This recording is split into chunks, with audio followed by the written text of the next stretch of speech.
Welcome to Saint Wilfred law college. आज इस legal research methodology के लेक्चर के अंदर हम आपका जो सेकंड मॉड्यूल है उसके अंदर कुछ टर्म्स हैं, कुछ हेडिंग्स हैं, उसको कवर करने वाले हैं और उसी के अंदर है research and scientific method. Research एक अलग शब्द है, साइंटिफिक मेथड एक अलग शब्द है। रिसर्च को अगर हम समझें तो ऑलरेडी वैसे आपको बताया जा चुका है, फिर से मैंने यहाँ लिख दिया है एक आपको आइडिया देने के लिए कि रिसर्च क्या है। ये एक तरह से जो हमारे पास सरकमस्टांसेस होती हैं जिसके अंदर हम रिसर्च करने वाले हैं या हम कुछ करना चाहते हैं, तो सरकमस्टांसेस के अंदर हम इंक्वायरी करते हैं। इंक्वायरी किस चीज की?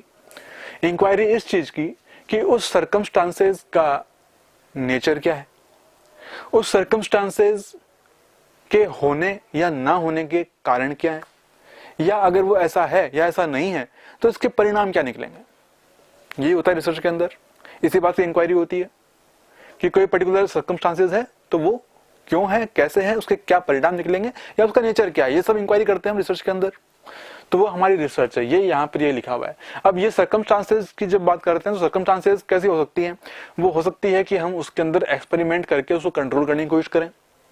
एक्सपेरिमेंटेशन में ये होता है ना कि हम मैनिपुलेशन करते हैं, ठीक है ना, और उसको कंट्रोल करते हैं माहौल को, और फिर बाद में उसके अंदर हम इंक्वायरी करते हैं कि अगर ये स्थिति दी जाएगी तो ऐसा होगा, और दूसरा एक्सपेरिमेंट करते हैं कि भाई इसको अलग माहौल दिया तो अब इसमें ये परिणाम निकले। तो सर्कमस्टांसेस जो है एक्सपेरिमेंटली कंट्रोल भी हो सकती है या फिर जैसे कि वो है वैसे कि वैसे ही हम ऑब्जर्व करके रिकॉर्ड कर देते हैं कि ये तो ऐसे दिखती है, ठीक है। That is research. हम उसमें वैसे ही इंक्वायरी करते हैं। साइंटिफिक मेथड क्या है? तो साइंटिफिक मेथड जो है ये एक तरह से फिलोसॉफी होती है, ठीक है ना। मेथड रिसर्च के जो आपके रेगुलर क्लासेस हुई थी उसमें हम बात कर चुके थे रिसर्च मेथड्स की। तो मेथड्स रिसर्च के वही होते हैं, लेकिन जब वो साइंटिफिक तरीके से होते हैं तो उसी को हम साइंटिफिक मेथड कहते हैं। यानी कि आपके जितने भी रिसर्च मेथड्स हैं वो सबके सब साइंटिफिक मेथड कहला सकते हैं अगर उनको सिस्टमेटिक तरीके से करते हैं। इसलिए हम साइंटिफिक मेथड का अलग से काइंड नहीं लेते हैं। साइंटिफिक मेथड एक तरह की फिलोसॉफी होती है बस, और कुछ नहीं।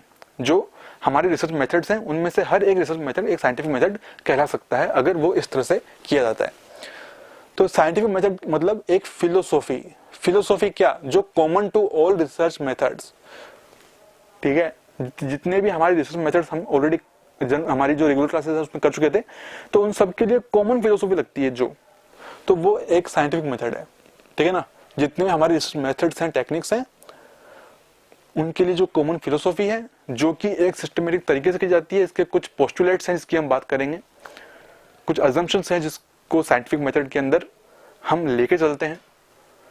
तो वो जो फिलोसॉफी जो हम लेके चल रहे हैं, मेथड चाहे हम जो इस्तेमाल करें कोई दिक्कत नहीं है, आप अप्लाइड कर लो, चाहे फंडामेंटल कर लो, चाहे एक्सपेरिमेंटल कर लो, कुछ भी कर लो, लेकिन उसके अंदर जो वो फिलोसॉफी है जिसकी हम अब बात करेंगे, जिसके अंदर क्या क्या होता है, अगर आप वो फिलोसॉफी यूज करके और फिर आप उस मेथड को यूज कर रहे हैं, उस टेक्निक को यूज कर रहे हैं, इसका मतलब आप साइंटिफिक मेथड यूज कर रहे हैं, ठीक है। और इसलिए मैंने कहा कि साइंटिफिक मेथड का अलग से कोई मेथड टाइप नहीं होता है, दिस इज ए फिलोसॉफी, ठीक है।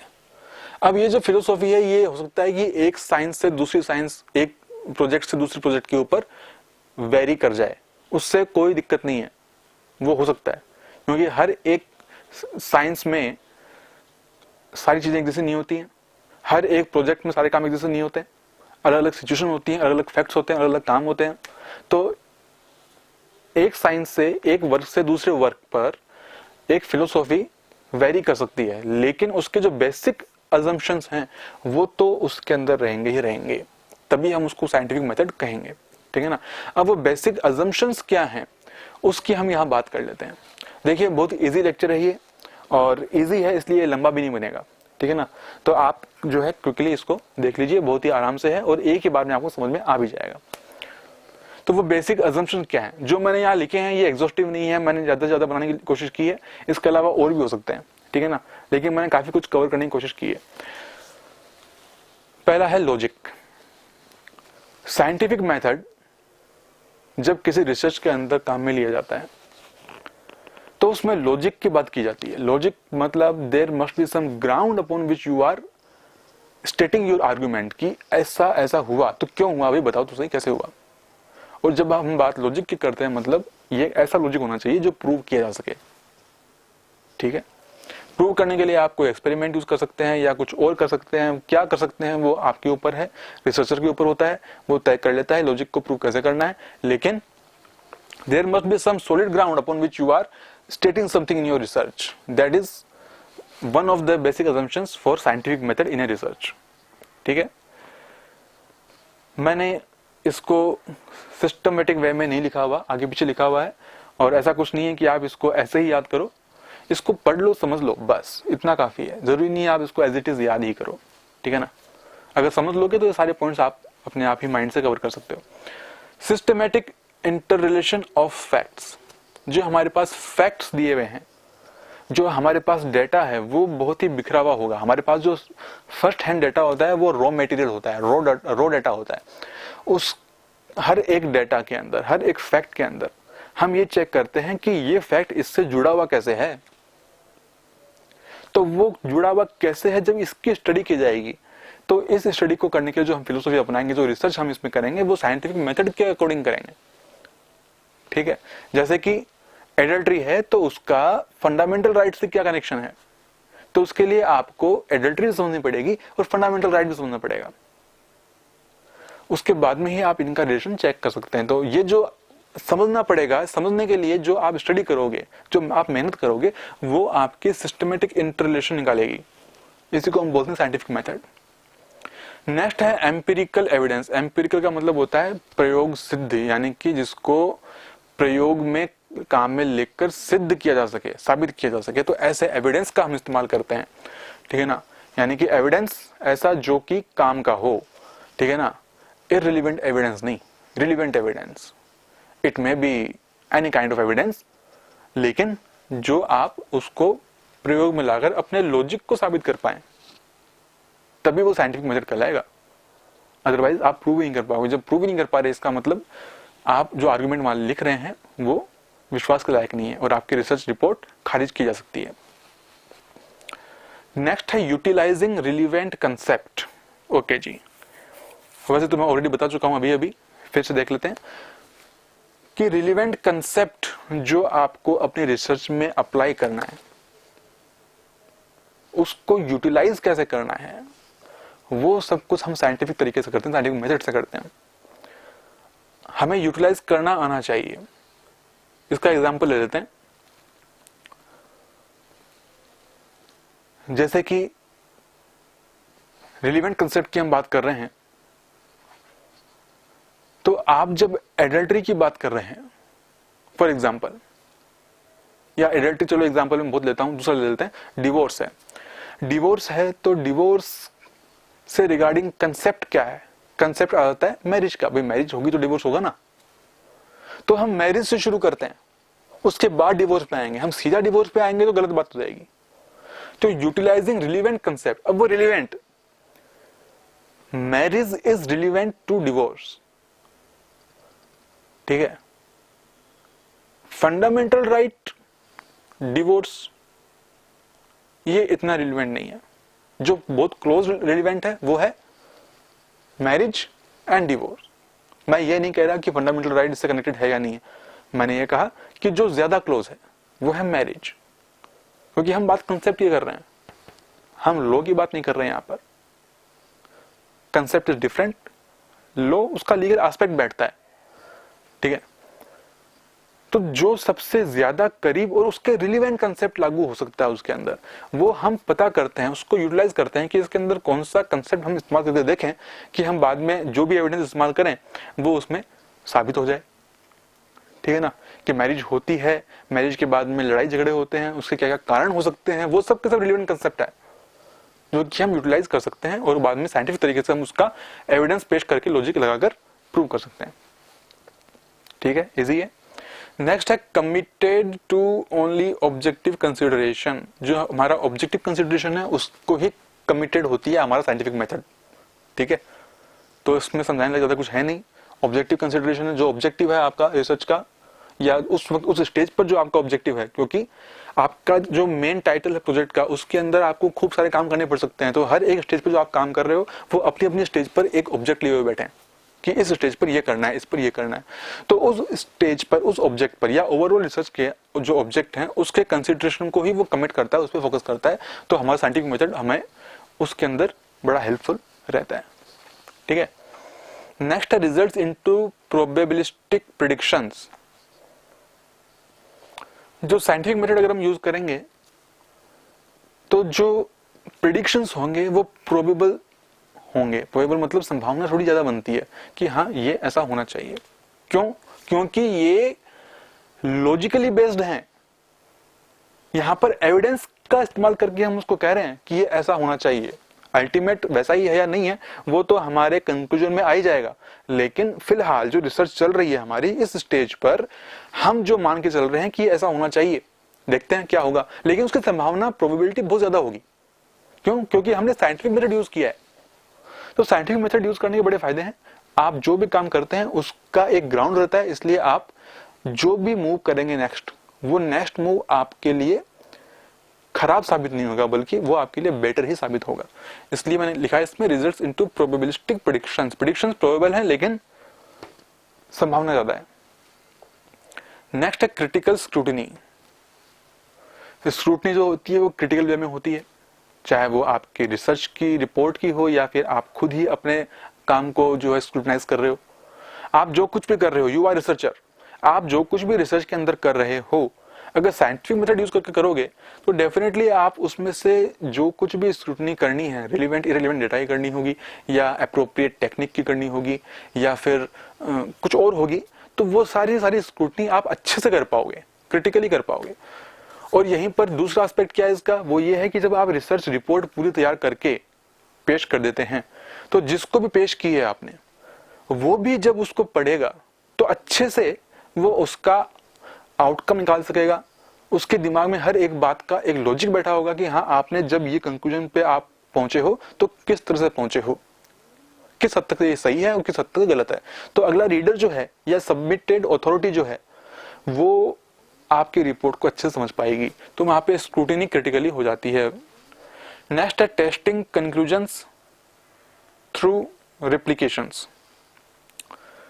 जो कंक्लूजन आपका निकल रहा है या जो कंक्लूजन आप निकालने की सोच रहे हो कि कंक्लूजन ये होना चाहिए, तो उस कंक्लूजन को भी आप टेस्ट कर सकते हो। साइंटिफिक मेथड में कंक्लूजन निकालने से पहले टेस्ट कर लेना चाहिए।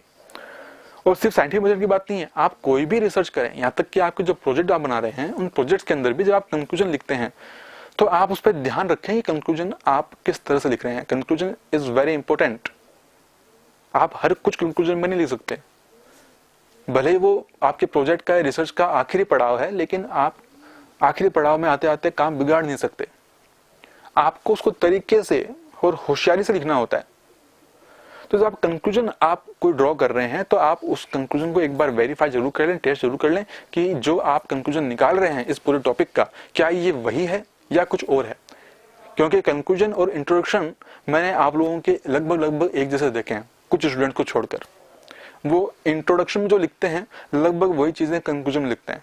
तो भाई इंट्रोडक्शन में और कंक्लूजन में फर्क होता है। Introduction simply introduces the topic, but conclusion उसके अंदर हम उसका निचोड़ लिखते हैं कि ये इस तरह से साबित होने पर ऐसा ऐसा परिणाम निकलता है, जो कि सही है या गलत है आपके प्रोजेक्ट के रिसर्च के अकॉर्डिंग, वो कंक्लूजन है।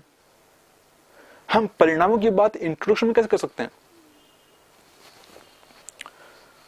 तो we test conclusions but through replication हम उसमें रिप्लाई देते हैं। रिप्लिकेशन मतलब रिप्लाई की चीज का कि ये प्रॉब्लम थी, इसके अंदर हमने ये एविडेंस लगाया, ये कंसेप्ट समझा और उसके अकॉर्डिंग, ये लॉजिक के अकॉर्डिंग ये कंक्लूजन निकलना चाहिए। ठीक है ना? तो दैट इज थ्रू रिप्लिकेशन हमने कंक्लूजन को टेस्ट किया।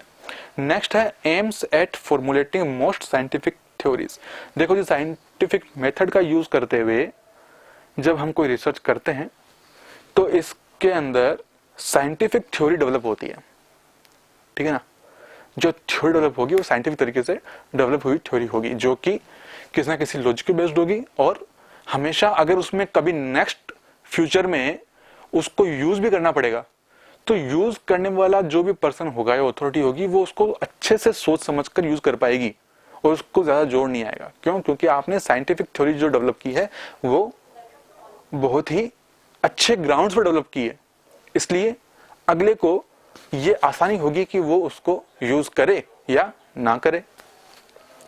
नेक्स्ट है ऑब्जर्वेशन।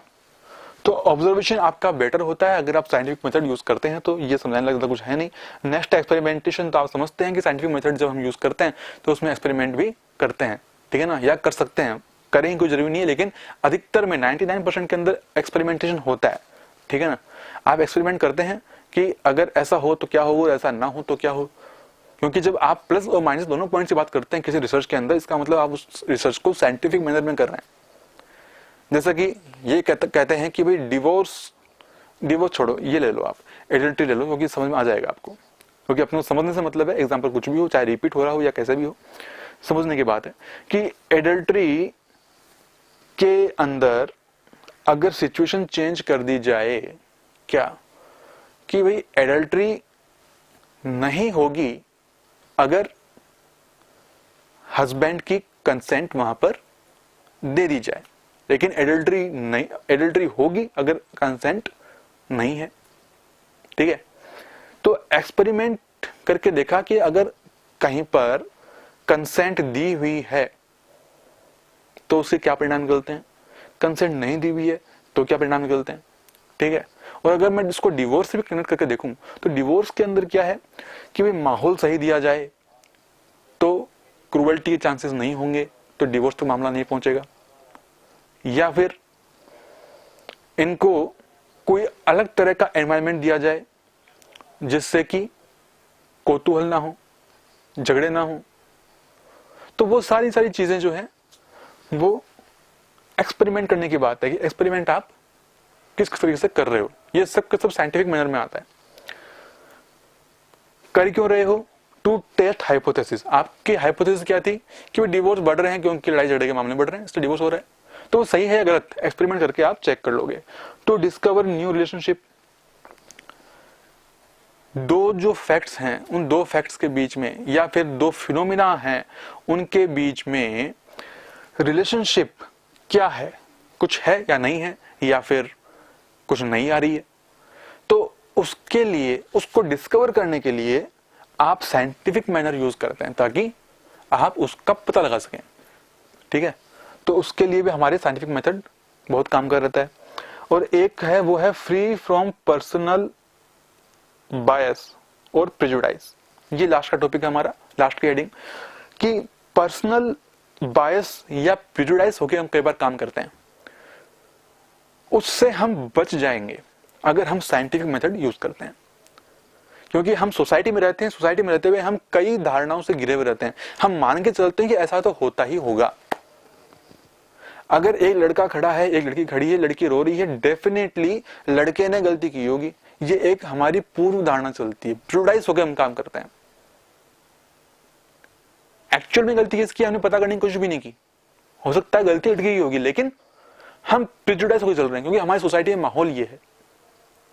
मैं फिर कहूंगा, मैं लड़कियों के अगेंस्ट में नहीं हूं, लेकिन आज के टाइम में मैं प्रैक्टिकल एस्पेक्ट आपको बता रहा हूं कि लड़कियां अपने लड़की होने का गलत फायदा ज्यादा उठा रही हैं। सब नहीं उठा रही हैं, लेकिन काफी उठा रही हैं। तो उसी को मैं यहां इस एग्जाम्पल में ले रहा हूं, ठीक है। ये बात जो कुछ भी कह रहा हूं ये सिर्फ एग्जाम्पल के लिए कह रहा हूं, यहां इस लेक्चर को समझाने के लिए कह रहा हूं, ठीक है ना। इसको आप मेरी पर्सनल ओपिनियन ना मारें, लेकिन प्रैक्टिकल क्या है, हकीकत क्या है, आप खुद जानने की कोशिश करें कि पर्सनल बायस जो हमारा है, मैं पर्सनली बायस्ड हो गया या कोई और व्यक्ति पर्सनल बायस्ड है कि भाई लड़के की ही गलती होगी, लड़की की गलती नहीं होगी, तो जब वो साइंटिफिक मैनर अपनाएगा तो वो जानने की कोशिश करेगा कि बात क्या थी, हुआ क्या कि जो लड़की रो रही है, ठीक है, या लड़का शर्मिंदा होकर चुप बैठा है, तो गलती किसकी है, वो जानने की कोशिश की जाए। उसके बाद में आप किसी कंक्लूजन में पहुंचते हैं तो डेफिनेटली आप एक साइंटिफिक मेथड से काम कर रहे हैं, और अब ऐसा करते हुए आप अपने पर्सनल बायस से फ्री हो गए, ठीक है। You must remain in neutral position at the time of conducting a research in scientific manner, ये हमेशा ध्यान रखें, ठीक है। तो मेरे ख्याल से आपको सारी चीज समझ में आ गई होंगी, सब इजी है, देखते समझ में आ जाता है, और मैंने इनको और एक्सप्लेन कर दिया है। तो ये हमारा टॉपिक था रिसर्च एंड साइंटिफिक मेथड, जो एक दूसरे से जुड़े हुए हैं।